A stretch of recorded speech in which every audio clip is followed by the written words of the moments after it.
Ne smiješ da ćutiš u ovim situacijama. Vladeta Jerotić. Zamisli čoveka koji je čitav život miran. Nikada se ne buni, nikada ne kaže ovo nije u redu. Nikada ne povisi glas kada ga neko povredi. Okolina kaže da je dobar, strpljiv, mudar čak. A onda jednog dana taj čovek pukne. Zbog neke sitnice koja spolja gledano uopšte ne zaslužuje takvu reakciju.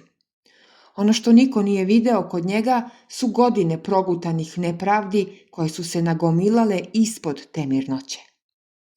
Vladeta Jerotić, jedan od najvećih srpskih psihijatara, govorio je da je pokornost i straha jedan od najrazornijih obrazaca ponašanja, jer čovek koji ćuti iz straha polako uništava sebe iznutra.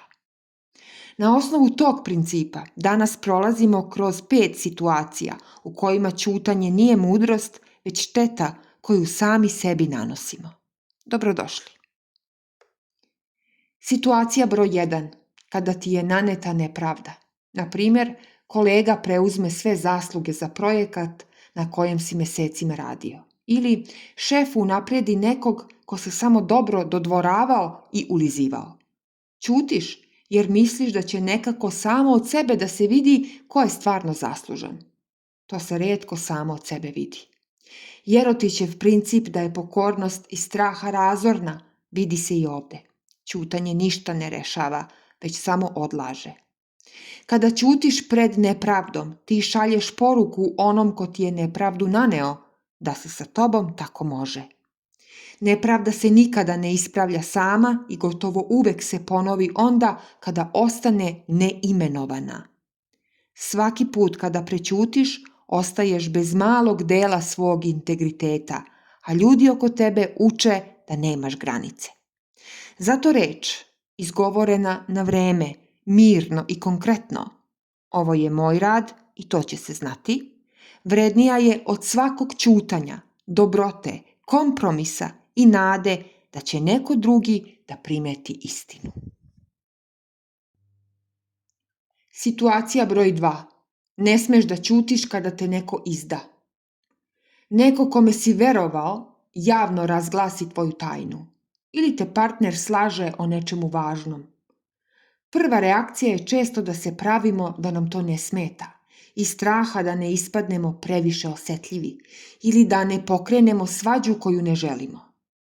Jerotić je pisao da odnos bez maski zahteva hrabrost i da prava bliskost počinje tek kada prestanemo da glumimo da nas nešto ne boli. Princip koji se direktno prepoznaje u trenutku izdaje.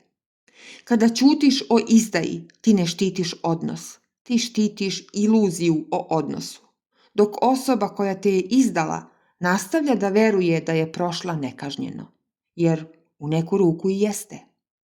Odnos u kojem se izdaja nikad ne imenuje, ne postaje mirniji, već neiskreniji. Obe strane znaju da nešto nije u redu, ali se prave da ne znaju. To nagomilano ćutanje pretvara i najbliže ljude u strance. Osoba koja te je izdala gubi priliku da razume koliko štete je nanela, jer i tu informaciju nikada nisi ni dao. A ti gubiš najviše. Pravo da budeš viđen onakav kakav zaista jesi, povređen i iskren, umesto glumljeno ravnodušan. Situacija broj 3, kada te neko ponizi pred drugima. Na primjer, partner te ismeje na porodičnom ručku. Ili te šef izgrdi pred svima kao da si neki klinac. Ćutiš jer si toliko šokiran da ne možeš da reaguješ, a onda ćutiš i posle jer je prošlo i nema smisla da se vraćaš na to. Primenjujući Jerotićev princip pokornosti i straha kao obrasca koji se uči i ponavlja, poniženje koje ostane neimenovano nije zaboravljeno. Ono se ureže u sećanje prisutnih kao dozvola da sa tobom može tako da se postupa. Mirna i jasna rečenica, tvoje ponašanje prema meni je ružno, vraća dostojanstvo koje je osoba pokušala da ti oduzme. Svako poniženje koje progutaš postaje dozvola za sledeće, jer osoba vidi da prolazi bez posledica. Publika koja je prisustvovala tvom pokušaju poniženja također pamti tvoju tišinu i nesvesno zaključuje da na to pristaješ. Nije potrebno da reaguješ u sekundi, brzo i ishitreno. Dovoljno je da kažeš ovu ili sličnu rečenicu jednom bez podizanja glasa. Time razdvajaš ono što se desilo od onoga što dozvoljavaš. Situacija broj 4. Kada te neko lažno optuži ili ti pripiše tuđu grešku. Neko prebaci krivicu na tebe da bi sakrio svoju grešku i zaštitio se. Ovo je jedna od situacija koje je Jerotić direktno opisao. Čovek koji ne poznaje dovoljno sopstvenu krivicu prebacuje je na drugog. Na muža, ženu, kolegu, prijatelja. To se zove projekcija. Kada ćutiš pred lažnom optužbom, ti ne biraš mir. Ti dopuštaš da tuđa krivica postane tvoja. Ćutanje nije ni skromnost, ni vrlina. To je pristanak na tuđu laž. A osoba koja ovo radi nikada ne preispituje svoje ponašanje.